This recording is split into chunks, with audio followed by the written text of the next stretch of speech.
नमस्कार, मैं हूं राज ठाकुर आपके साथ। आप देख रहे हैं बिग न्यूज बिग शो। अगले आधे घंटे में हम आपको उन तमाम खबरों के बारे में विस्तार से बताने वाले हैं जिसने सुर्खियां बटोरी। सबसे पहले बात करनाल पहुंचे मुख्यमंत्री नायब सैनी की करेंगे, जिन्होंने कांग्रेस के एक बड़े नेता को बीजेपी में शामिल करवाया और इस दौरान उन्होंने कांग्रेस पर जमकर जुबानी हमला किया। इसके बाद बात पराली की करेंगे। केंद्र सरकार ने पराली जलाने पर जुर्माने की राशि को दोगुना कर दिया है। इस पर मुख्यमंत्री नायब सैनी ने भी अपनी प्रतिक्रिया दी। इसके बाद बात जींद एसपी पर लगे आरोपों की होगी, जिसमें महिला आयोग ने उन 7 पुलिसकर्मियों को पूछताछ के लिए बुलाया था जिन्होंने आरोपी एसपी के पक्ष में बयान दिए थे। और इन खबरों के बाद आपको लिए चलेंगे हिमाचल प्रदेश, जहां पर केंद्रीय कैबिनेट मंत्री मनोहर लाल की सीएम सुखविंदर सुक्खू से मुलाकात हुई और कई अहम मसलों पर सार्थक चर्चा हुई। इसके बाद बात जम्मू कश्मीर की होगी, जहां जनता के चुने हुए नुमाइंदों ने मर्यादा की सारी सीमाएं लांघ दी। और इसके बाद कनाडा में हिंदू मंदिर में हुए हमलों की बात होगी, जिसकी हरियाणा सिख गुरुद्वारा प्रबंधन कमेटी ने निंदा की। तो चलिए शुरुआत करते हैं बिग न्यूज बिग शो के सफर की और तफसील से तमाम खबरों के बारे में जानते हैं।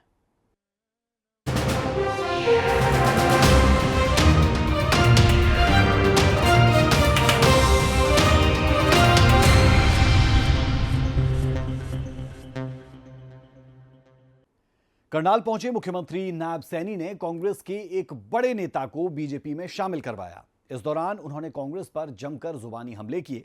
नायब सैनी ने कहा कि कांग्रेस की सोच झूठ बोलकर सत्ता पाने की है, लेकिन प्रदेश की जनता ने उन्हें सबक सिखा दिया है।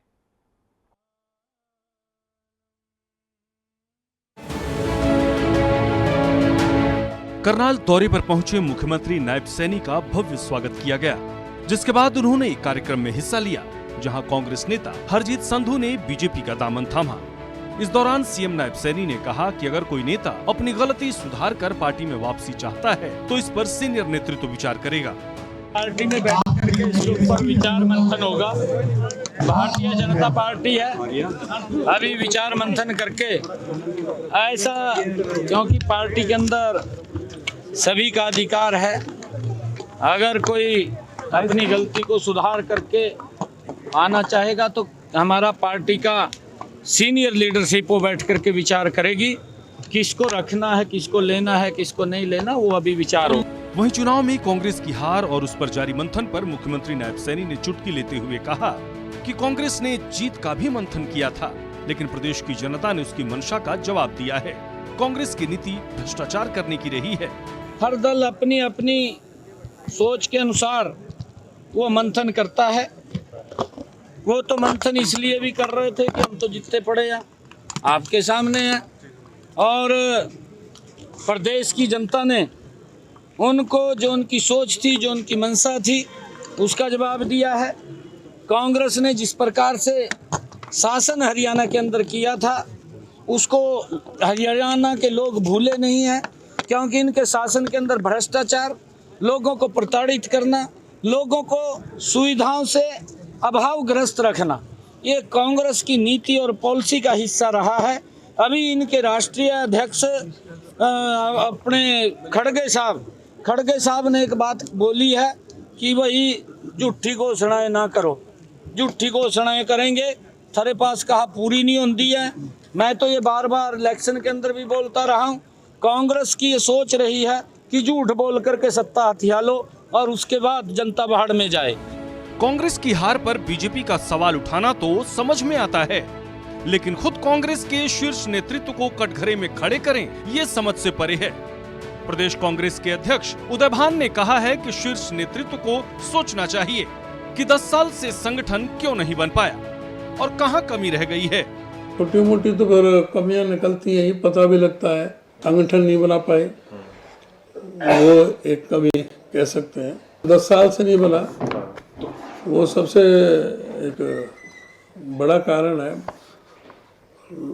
लोग सोचते हैं कि 10 साल से क्यों नहीं कांग्रेस का संगठन बन रहा। अब ये हमारा कांग्रेस नेतृत्व को सोचना चाहिए भी क्यों नहीं बन रहा, कहाँ कमी है, कौन व्यक्ति है जिसकी वजह से संगठन नहीं बन रहा है, उसके लिए कौन दोषी है, ये बताना चाहिए, और जो दोषी है उसको अलग करो।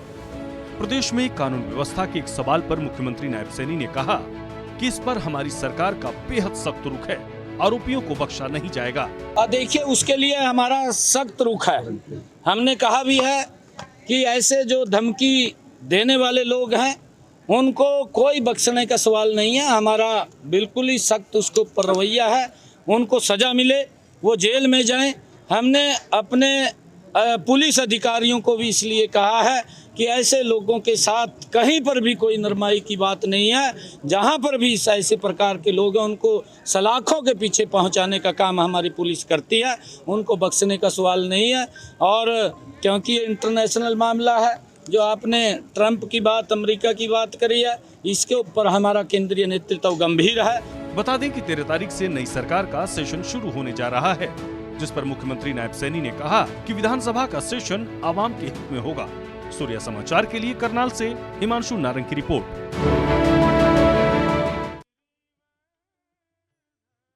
और अब बात करते हैं पराली की, जिसे लेकर सुप्रीम कोर्ट की सख्ती के बाद केंद्र सरकार ने बड़ा कदम उठाया। अब पराली जलाने वाले किसानों पर जुर्माने की राशि को दोगुना कर दिया गया है। गुरुवार को इसे लेकर एक नोटिफिकेशन भी जारी की गई है।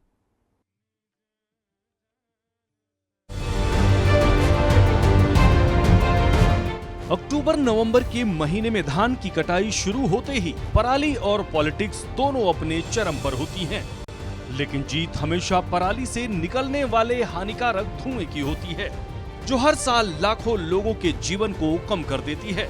और पॉलिटिक्स धीरे धीरे हानिकारक धुएं में ओझिल होता चला जाता है, ताकि अगले साल फिर पूरी मजबूती के साथ सिर्फ अपना पक्ष रख सके। हालांकि ऐसा भी नहीं है कि इस पर किसी की निगाहें नहीं हैं। देश की सुप्रीम अदालत समय समय पर राज्यों को इसके लिए फटकार लगाती रहती है, खासकर दिल्ली, हरियाणा और पंजाब सरकार को। लेकिन रिजल्ट के नाम पर फिर वही पॉलिटिक्स का दौर शुरू हो जाता है। एक राज्य दूसरे राज्य पर ठिकरा फोड़कर अपना पल्ला झाड़ लेते हैं। लेकिन इस बार सुप्रीम कोर्ट ने केंद्र सरकार को सख्त फैसले लेने का आदेश दिया था, जिसके बाद केंद्र सरकार ने पराली जलाने वाले किसानों पर जुर्माने की राशि को दोगुना कर दिया है। और इसका नोटिफिकेशन भी जारी हो चुका है, जिसके मुताबिक अब 2 एकड़ से कम जमीन पर 5,000 रुपए का जुर्माना लगेगा। 2 से 5 एकड़ तक 10,000 रुपए और 5 एकड़ से ज्यादा जमीन वालों पर 30,000 रुपए जुर्माना वसूला जाएगा। उत्तर प्रदेश, पंजाब, हरियाणा, राजस्थान और दिल्ली सरकार इन नियमों को लागू करने के लिए बाध्य होंगी। केंद्र सरकार का यह फैसला बहुत अच्छा फैसला है। पहले भी हरियाणा सरकार ने हमारे यहाँ पे हरियाणा में बहुत अच्छे फैसले लिए थे, जैसे कि जो किसान पराली जलाते हैं उनके खिलाफ सख्त कार्रवाई की जाती है और उन पर जुर्माना पड़ता था। और अब केंद्र सरकार ने उसको जुर्माने को डबल करते हुए उस पर जुर्माना भी डबल कर दिया गया है और कानून भी सख्ती से बना दिए गए हैं। उसका 2 साल के लिए पोर्टल बैन कर दिया गया है। ये बहुत अच्छा फैसला है। हाँ, बहुत ज्यादा विराम लगेगा। अब बहुत लोग पराली जलाने की बजाय उसको इकट्ठा करवा के अपनी बिक्री कर रहे हैं और सरकार उसको, जो किसान पराली नहीं वो जलाते हैं, उनको सरकार की तरफ से उनको राशि भी दी जाती है। बस सख्ती तो होनी चाहिए इस पर, ज्यादा से ज्यादा सख्ती होनी चाहिए, जुर्माना ज्यादा से ज्यादा होना चाहिए इस पर। जब गवर्नमेंट सारी सुविधा दे रही, घंटा बंधवाओ या अपनी ना इकट्ठी करो, तो फिर जलावा क्यों? जलाने पर ज्यादा से ज्यादा जुर्माना होना चाहिए। या तो बढ़िया स्कीम है सरकार की, बहुत अच्छी स्कीम है। किसान मानते नहीं है इस बात में, पराली जलावा, जलाने की बजाय अपनी घंटा बंधवाओ, इकट्ठी करो, उसका और फायदा, खाद भी लगा फिर उसका, तो जलाने के बाद तो सारा नुकसान ही नुकसान है। बता दें कि पराली को लेकर हरियाणा का हमेशा से कहना रहा है कि उनके यहाँ पराली प्रबंधन को लेकर ठोस कदम उठाए गए हैं, जिस वजह से दूसरे राज्यों की तुलना में हरियाणा में बेहद कम पराली जलती है। सुप्रीम कोर्ट की ये चिंता लगातार कि पोल्यूशन फैलता है, इससे हमारा भी नुकसान होता है स्वयं का, और वायु पोल्यूशन भी होता है। हमें पराली नहीं जलानी चाहिए। माननीय सुप्रीम कोर्ट इसके ऊपर लेकर के लगातार गंभीर है और हमने हरियाणा के अंदर पराली प्रबंधन को लेकर के अच्छी योजना उसके अंदर बनाई है। हमने किसानों से भी अपील किया है कि आप पराली मत जलाइए, और उसके लिए हमने अधिकारियों को भी इस बात के लिए निर्देशित किया है कि अगर सब्सिडी के ऊपर किसानों को हमें कुछ इंस्ट्रूमेंट और उपलब्ध कराने की आवश्यकता है, तो उसकी और योजना बना करके हम उन तक लाभ पहुंचाने का काम करें ताकि वो पराली ना जलाएं। और क्योंकि पराली जलती है तो उसका स्वयं का नुकसान भी खेत में होता है, वायु पोल्यूशन होता है, उससे आम जन को भी नुकसान होता है। और हमने ये प्रबंध किया है कि हमने जो प्लांट लगाए हैं उस प्लांट के अंदर पराली को हम ले जा करके उसका लाभकारी मूल्य भी ले सकते हैं। और जो पराली को इकट्ठा करके बाहर निकालता है, नहीं जलाता है, उसके लिए इंसेंटिव भी हरियाणा सरकार देती है। बता दें कि नासा ने 4 और 5 नवंबर को एक्टिव फायर डाटा की एक तस्वीर भेजी है, जिसमें साफ देखा जा सकता है कि पंजाब से 2/3 कम हरियाणा में पराली जले हैं। इससे जाहिर होता है कि पराली प्रबंधन को लेकर हरियाणा सरकार जो कदम उठा रही है वो सार्थक दिशा में काम कर रही है। ब्यूरो रिपोर्ट, सूर्या समाचार।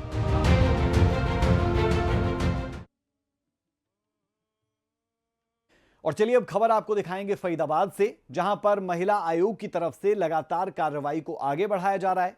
इस बाबत कई अधिकारियों को, कई पुलिसकर्मियों को महिला आयोग ने अपने समक्ष भी बुलाया था। क्या कुछ इस पूरी हलचल के बीच में रहा, इस रिपोर्ट में देखें।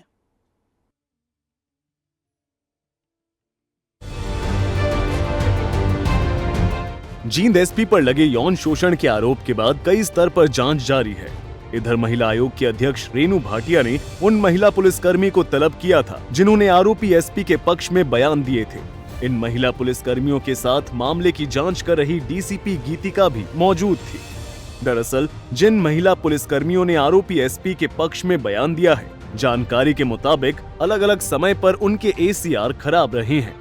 ऐसे में महिला आयोग को शक था कि कहीं इन पुलिसकर्मी ने अपने बयान दबाव में तो नहीं दिए हैं। ये वो 7-8 महिलाएं थी, टोटल 8 हैं, जिनमें एक बीमार है, जिन्हें ही हमने बुलाई, उसको कोई जनाना बीमारी है।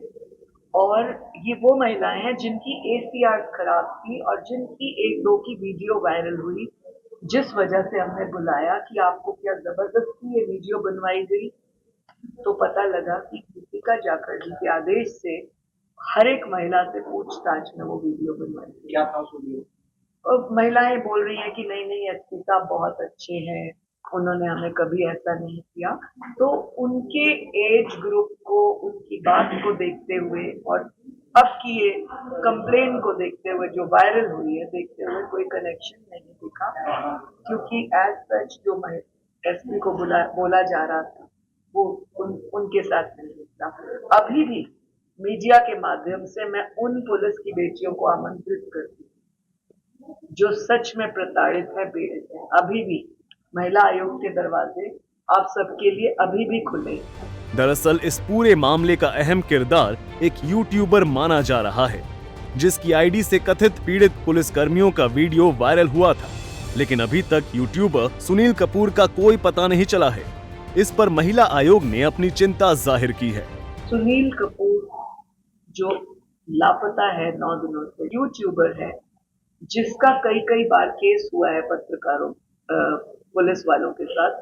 वो अपने आप को एक पत्रकार यूट्यूबर कहता है और उसने 2 मिनट के 1.5 मिनट के अंतराल में एक आईडी बनाई और ऐसे लेटर्स जारी किए, फिर दोबारा जय माता दी करके आईडी बना के जारी किए, पहले रानी रानी करके जारी किया। तो यूट्यूबर को पकड़ के लाना बहुत जरूरी है, जिसके लिए डीएसपी मैडम ने और एसएचओ मैडम दोनों ने हाथ खड़े कर दिए कि हमारे बस का उसको अरेस्ट करना नहीं, आप हमारा सहयोग करें। रेणु भाटिया ने डीजीपी से अपील की है जितनी जल्द हो सके वीडियो वायरल करने वाले यूट्यूबर की गिरफ्तारी की जाए ताकि सच्चाई सामने आ सके। सूर्या समाचार के लिए फरीदाबाद से दीपक गौतम की रिपोर्ट।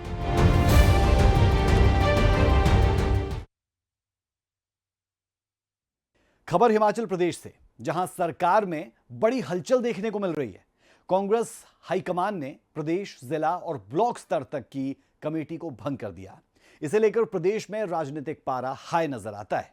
विपक्ष, सरकार लगातार एक दूसरे को घेरने में जुटे हैं, तो वहीं प्रदेश कांग्रेस की अध्यक्ष प्रतिभा सिंह ने साफ कर दिया कि सरकार में किसी तरह की कोई गुटबाजी नहीं है। ऐसे में किसी को राजनीतिक रोटियां नहीं सेकनी चाहिए।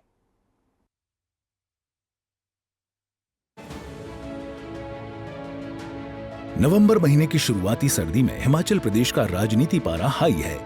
और इसकी वजह बना है कांग्रेस आलाकमान का वो फैसला जिसमें प्रदेश अध्यक्ष को छोड़कर पूरे प्रदेश कार्यकारिणी को भंग कर दिया गया है।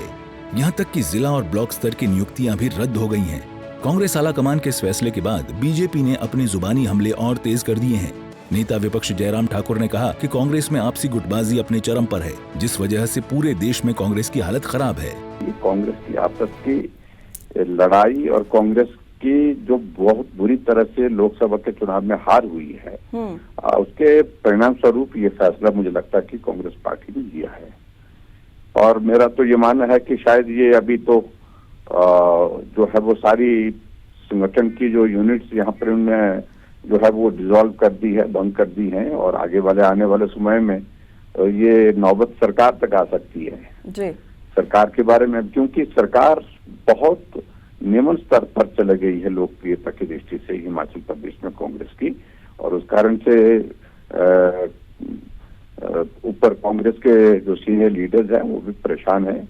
ऐसे फैसले लिए जा रहे हैं जिनसे जगह अंसाई हो रही है, और उन फैसलों की वजह से कांग्रेस का ग्राफ जो है वो बिल्कुल नीचे जाता दिख रहा है कांग्रेस के नेताओं को। इसलिए मुझे लगता है कि कुल मिलाकर के ये स्थिति है हिमाचल प्रदेश में कांग्रेस पार्टी की, जिस पर अभी फैसला संगठन पर लिया है, आगे सरकार पर भी हो सकता है। प्रदेश कार्यकारिणी को भंग किए जाने पर विपक्ष के अपने आरोप हैं, लेकिन प्रदेश कांग्रेस अध्यक्ष प्रतिभा सिंह ने साफ कर दिया है कि सरकार में किसी तरह की कोई गुटबाजी नहीं है। पार्टी के कई पदाधिकारी निष्क्रिय चल रहे थे, ऐसे में मेरी सिफारिश पर कमेटी को भंग किया गया है और अब ऊर्जावान लोगों को पार्टी में जगह मिलेगी ताकि 2027 विधानसभा चुनाव में फिर से जीत मिल सके।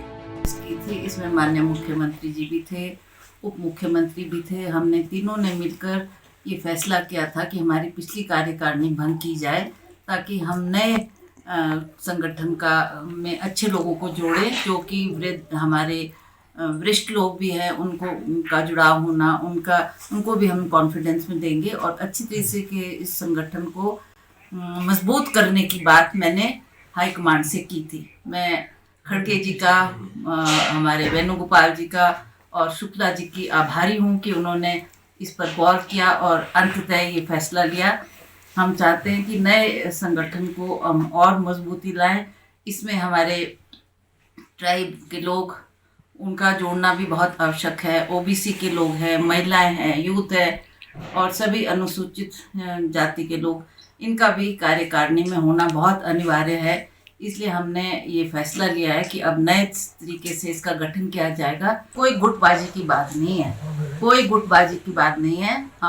मैंने आपको शुरू में कहा कि मैंने माननीय मुख्यमंत्री जी से भी आग्रह किया, बल्कि हमने जॉइंट लेटर दी है हाईकमांड को कि इसको भंग किया जाए ताकि हम नए सिरे से इसमें बनाए। इसमें उप मुख्यमंत्री जी की भी सहमति थी और हमारे वरिष्ठ लोग हैं, ठाकुर कौल सिंह जी है, ठाकुर रामलाल जी है, इनको भी हम कॉन्फिडेंस में लेंगे और जैसा जैसा ये सुझाव देंगे, जिनको चाहेंगे कि ये लोग फील्ड में काम करते नजर आए, उनको तवज्जो दी जाए, तो उनको भी हम पार्टी में अच्छे ओहदे दिलवाने की कोशिश करेंगे।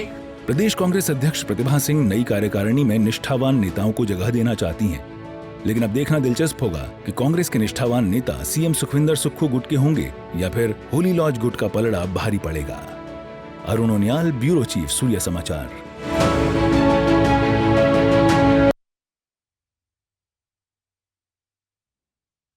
और अब बात हिमाचल प्रदेश की राजधानी शिमला से खबर की करेंगे, जहां केंद्रीय मंत्री मनोहर लाल और सीएम सुखविंदर सिंह ठाकुर के बीच बैठक हुई। इसमें दोनों नेताओं ने कई अहम मुद्दों पर सकारात्मक चर्चा की। इस बैठक में सीएम सुखविंदर ठाकुर ने कैबिनेट मंत्री के सामने किन किन मुद्दों को उठाया और सेंटर से किन चीजों की मांग की गई, इस रिपोर्ट में देखें।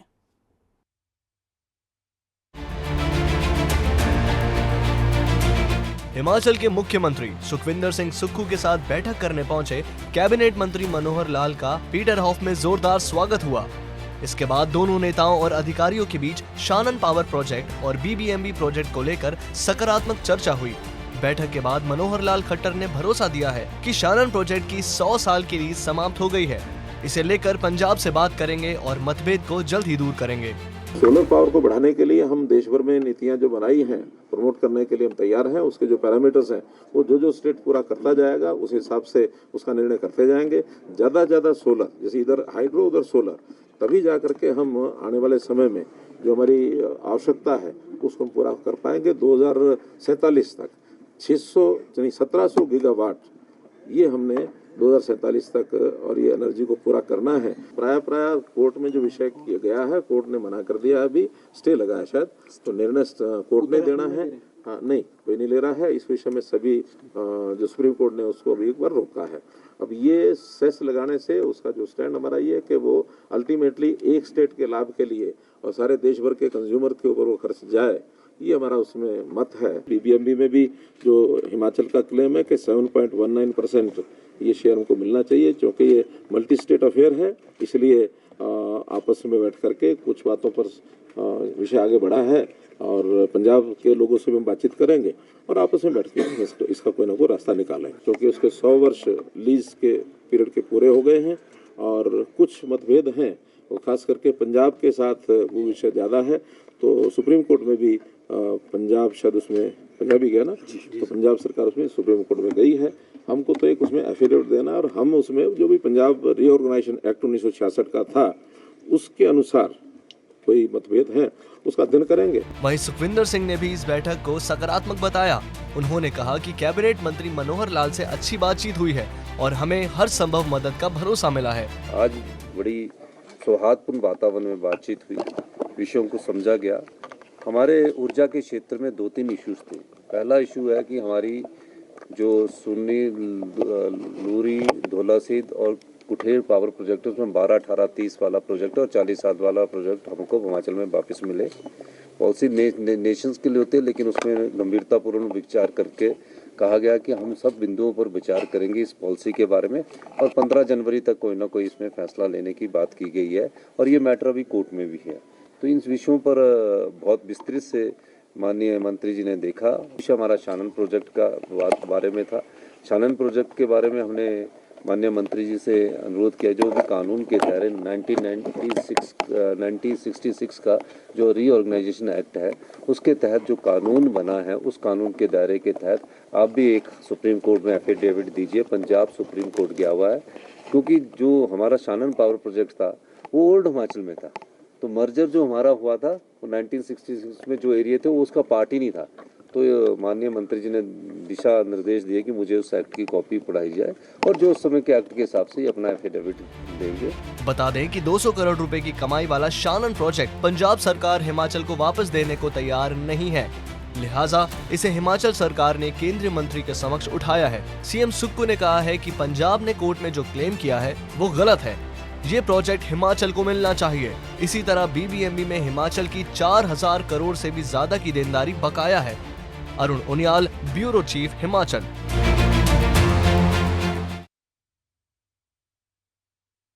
जम्मू कश्मीर विधानसभा का सत्र चौथे दिन भी हंगामेदार रहा। विधायकों के बीच जमकर हाथापाई तक हो गई। सत्ता पक्ष और विपक्षी विधायकों ने एक दूसरे का कॉलर तक पकड़ लिया। धक्का मुक्की भी जोरों पर देखने को मिली। कई बीजेपी विधायक घायल भी बताए जा रहे हैं। इसकी वजह क्या थी, जरूर देखें।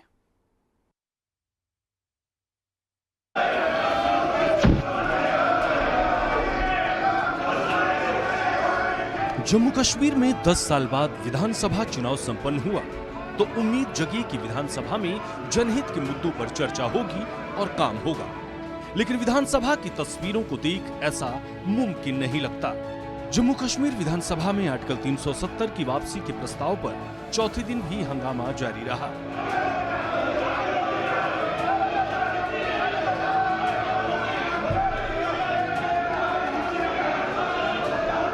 सत्र के दौरान जमकर बवाल हुआ। सदन के सदस्यों के बीच हाथापाई हुई।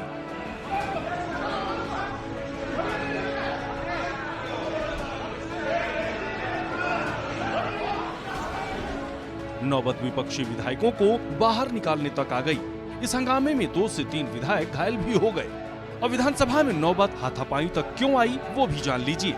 दरअसल जम्मू कश्मीर विधानसभा में इंजीनियर रशीद के भाई और विधायक खुर्शीद अहमद शेख ने अनुच्छेद 370 पर बैनर दिखाए, जिस पर विपक्ष के नेता सुनील कुमार ने आपत्ति जताई, जिसके बाद हंगामा शुरू हो गया। इस दौरान बीजेपी के कुछ विधायकों को धक्के देकर बाहर भी निकाला गया। हालात बिगड़ते देख जम्मू कश्मीर विधानसभा की कार्यवाही को 20 मिनट के लिए स्थगित करना पड़ा। आपको बता दें कि जम्मू कश्मीर विधानसभा में एक दिन पहले भी हंगामा हुआ था। तमाम विवाद के बाद सदन स्थगित कर दिया गया था, लेकिन जब गुरुवार को सेशन फिर से शुरू हुआ तभी इंजीनियर राशिद के भाई और विधायक खुर्शीद अहमद शेख विधानसभा में अनुच्छेद 370 पर एक बैनर लेकर पहुंचे, जिस पर बीजेपी विधायकों ने आपत्ति दर्ज की और हालात बिगड़ गए।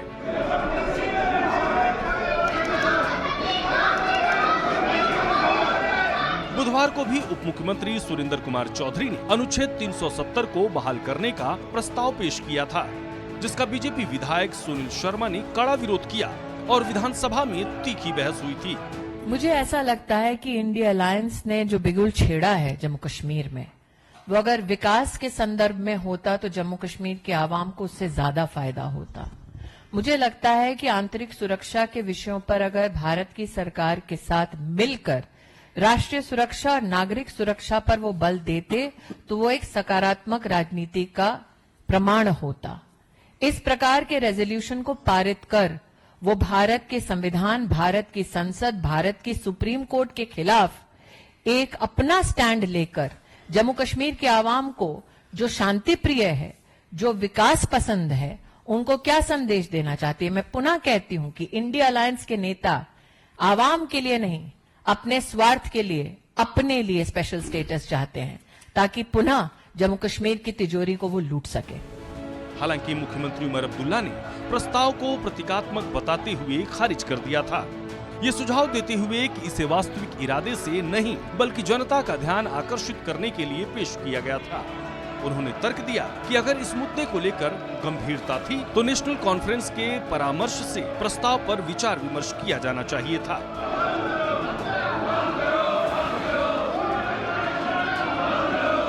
अब ऐसे में माना जा रहा है कि मुख्यमंत्री उमर अब्दुल्ला की टिप्पणी ने आंतरिक कलह को भी उजागर कर दिया है, जबकि नेशनल कॉन्फ्रेंस ने अपने घोषणा पत्र में अनुच्छेद 370 की बहाली और जम्मू कश्मीर की स्वायत्तता के लिए अभियान भी चलाया था।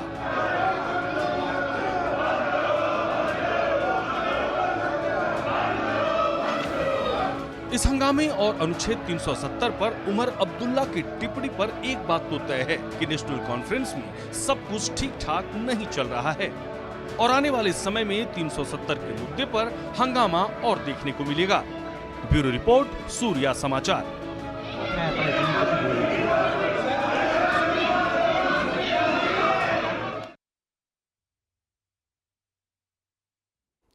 कनाडा में हिंदू मंदिर में हुए हमले पर लगातार प्रतिक्रियाओं का दौर जारी है।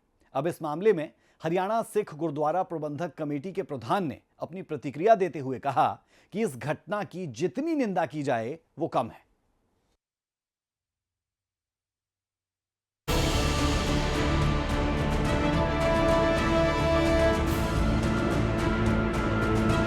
कनाडा में हिंदू मंदिर में हुए हमले की देश भर में निंदा हो रही है और कट्टरपंथियों के खिलाफ लगातार आवाजें उठ रही हैं। कुरुक्षेत्र में हरियाणा सिख गुरुद्वारा प्रबंधन कमेटी के प्रधान भूपेंद्र सिंह असंध ने कहा कि सिख कौम सभी का सत्कार करती है।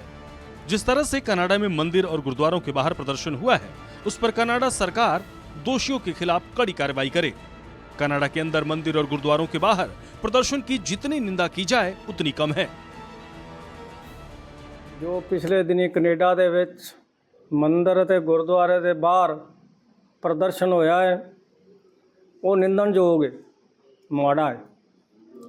घटना गुरुद्वारियां च, चाहे मंदिरां च, चाहे मस्जिद च, चाहे गिरजाघर, सिख कौम सब दा सत्कार करती है ते सब नूं इज्जत दिंदी है। सिख कौम कदी किसी नाल वादा नहीं करती। मैं सारिਆਂ ਨੂੰ बेनती करना, शांति बनाई रखन। कनेडा सरकार जेड़ा भी दोषी है उते कार्रवाई करे। वहीं थानेसर से कांग्रेस के विधायक अशोक अरोड़ा ने कहा कि कनाडा में भारत से बड़ी संख्या में लोग रोजी रोटी और उच्च शिक्षा के लिए गए हुए हैं। इस घटना के बाद वहां लोग डरे सहमे हुए हैं। भारत सरकार शांति बहाली के लिए प्रयास करे, जिससे भारतवासी कनाडा में सुख चैन से रह सके। यही है कि ये लोग पटे, परंतु हमें अपने भाईचारा मजबूत करना है।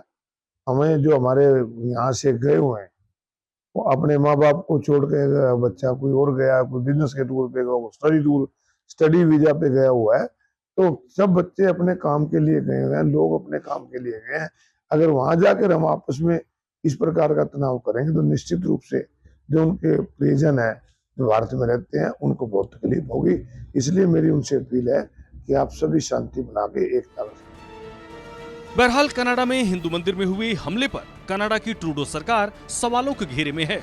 इतना ही नहीं, ट्रूडो सरकार पर खालिस्तानी कट्टरपंथियों के साथ मिले होने के आरोप लगते रहे हैं। सूर्या समाचार के लिए कुरुक्षेत्र से अशोक यादव की report. Big news big show में हमारा और आपका साथ अभी के लिए इतना ही। मुझे मेरी पूरी टीम को दे इजाजत। खबरों का सिलसिला सूर्या समाचार पर बदस्तूर जारी है।